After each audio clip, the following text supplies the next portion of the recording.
Hey everybody, John Brown here. Since I started doing video reviews, one of the games I wanted to do was Kemet, but I didn't really get around to it.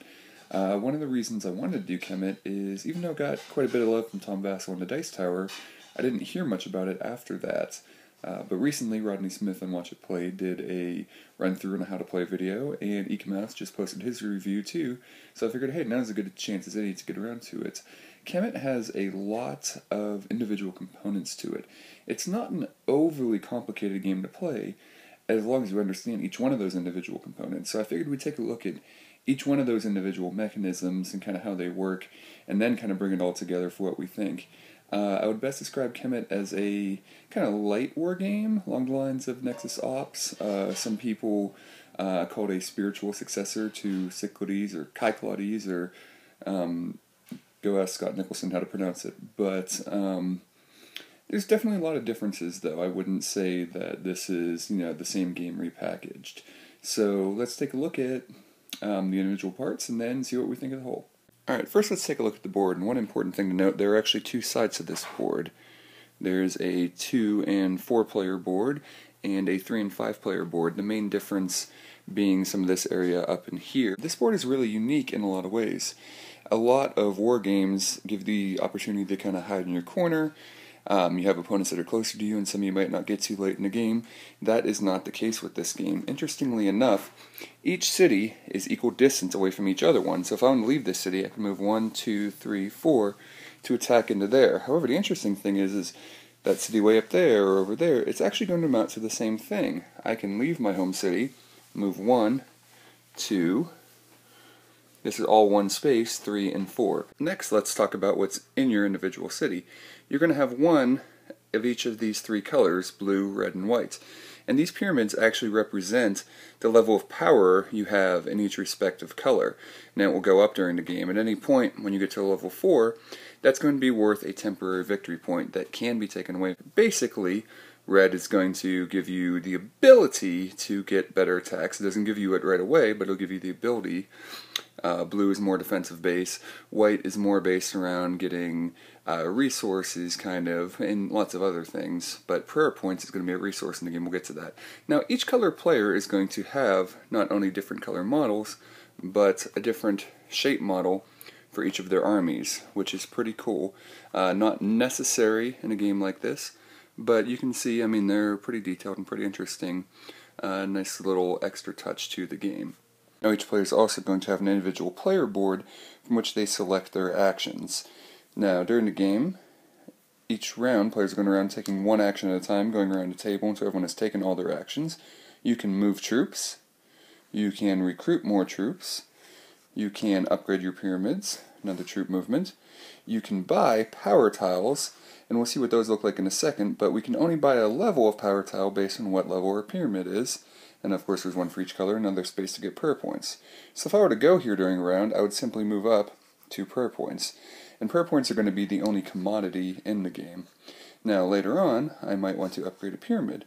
Well, then I need to spend prayer points, like let's say I wanted to upgrade to a level 2. I'd have to spend 2 prayer points. If I also wanted to upgrade on the same turn to a level 3, I'd spend 3 more, but I'd have to upgrade the same pyramid. I can upgrade it several times, but only one color at a time. And then recruiting troops are basically going to allow us to put more into our city. So if this is our city here, I could spend 2 prayer points and send in 2 guys. And the max army you can have is a group of 5 people. And of course you can move guys, and when you do that, all you can do at the beginning of the game is basically move them 1 space. Well, that's kind of boring. Well, there is something else you can do though. If you have 2 prayer points available, you can spend them before you move to teleport out to anywhere on the board where there is these obelisks. And they are all over the board.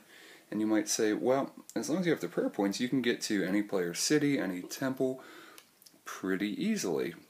And well, you can. So obviously turtling is not something that you can do a lot of during the game. Now you can't necessarily get into someone's city though. Let's say I teleported up to here, and I can move 1 space. There are ways to increase your movement later in the game, but I couldn't just go right into their city. Also, when attacking a city, you have to start your turn outside the city and then move in. So during a movement, I could spend 2 prayer points to teleport here, then move into here. If I had an extra movement, I couldn't move in right away. I'd have to start my turn here. Basically, the walls slow you down unless you have a special ability to get by. What are these temples that I was speaking of? Well, if you take over any one of these temples, you're going to claim a temporary victory point. There are tokens to represent this. And then if you're controlling a temple at the end of a round, you would collect this number of prayer points. Also, if you ever control 2 temples at the end of a round, you actually get a permanent victory point for doing so. You also get permanent victory points for winning a battle, but we'll see how battles work in a moment. So there are less powerful temples and more powerful temples. This one, you actually have to sacrifice a guy in the temple in order to get all those prayer points. And here, you can sacrifice 2 guys to get a permanent victory point, but it does not count as one of the other temples. Two more things each player is going to have are these battle cards that you use whenever you go into a battle, and divine intervention cards that have all different kinds of abilities. Well, when you go into a battle, you're going to start with this deck of cards, and each player is going to have the same exact deck of cards, and you're going to discard 1 card and then choose 1 to use. Eventually you'll go through all your cards and then you'll pick them back up again. So if we had, for example, a situation where the blue team moved in on their turn and attacked, attacks happen right away. As soon as 2 armies are in the same space, there is a battle. It's not at the end of a round. So both players will discard a card and then have a card that they're going to flip over simultaneously.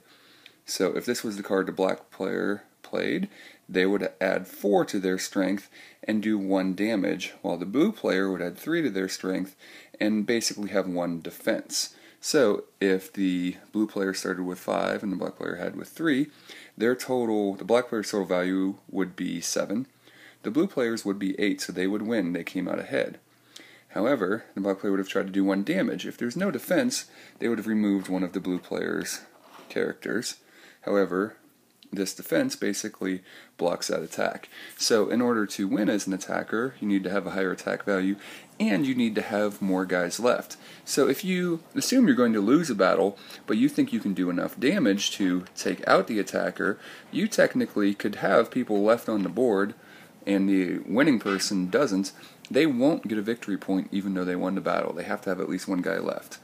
At the end of the battle, you have the opportunity as a loser to retreat or pull your guy off the board and get a prayer point for him. That can be actually something you might be doing a lot. Troops are going to be coming and going a lot during the game, because if you leave, especially 1 troop out there, they're vulnerable to getting attacked again and giving another player a victory point. Divine intervention cards are interesting because they can be played during different phases of the game, during the daytime, during the nighttime, during other players' turns to cancel something. Now, but one of the times they can be played is during a battle. So you'll see this one actually costs a prayer point to use, this one doesn't. And there's the symbol that can be used during a battle. So when I do a battle, I can actually add this to my total. So remember in the previous example, the black player lost the battle by 1.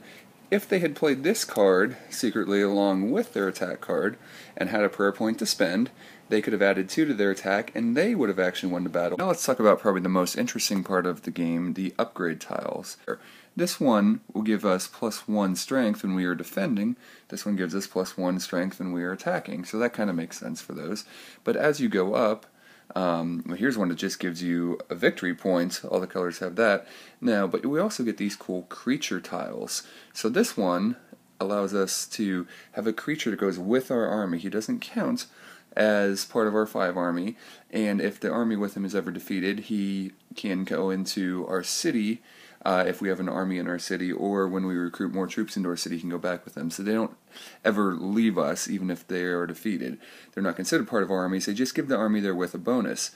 So for example, this guy gives us +2 attack and +2 movement for that army that he is with.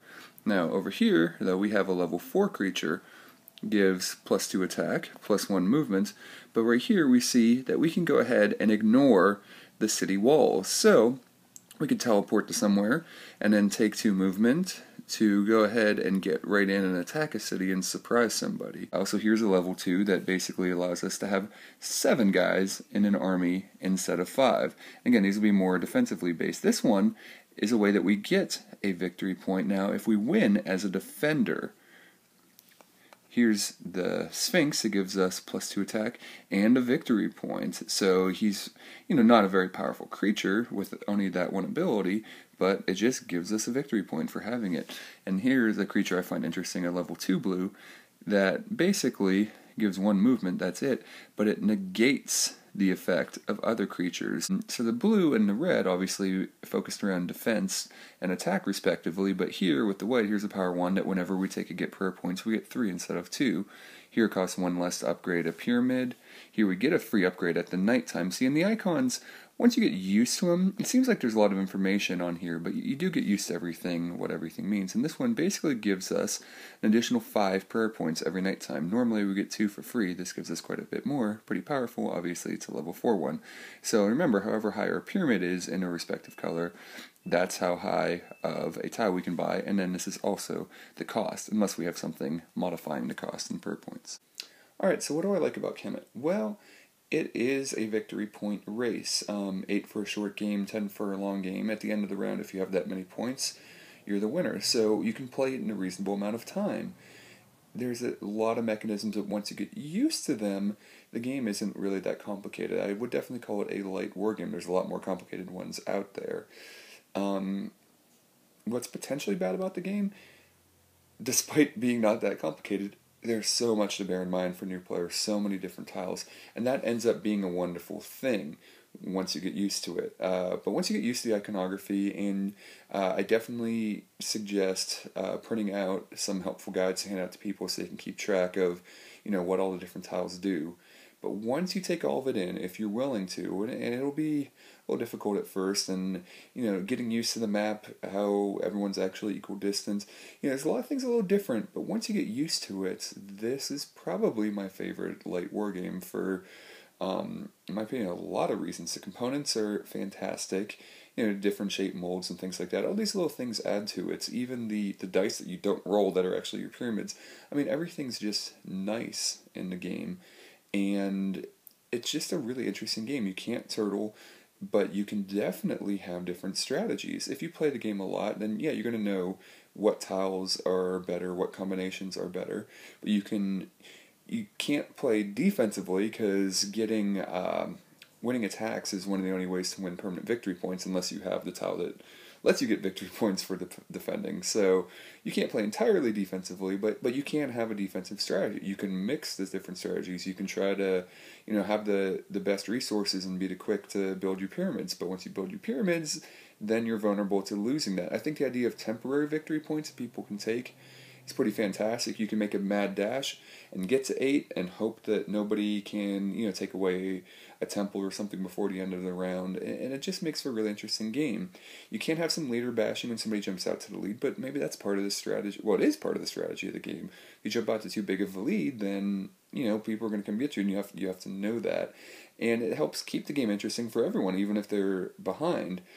So, yeah, and the pieces are so cool, especially the actual monster pieces that you can add. They're just I'm not a painter. I wish I had that ability, but unpainted even, these models are fantastic and add a lot to the game. So I think you might have to give this game a full playthrough, maybe even 2 full playthrough to really wrap your head around everything, even though it's not that complicated of a game.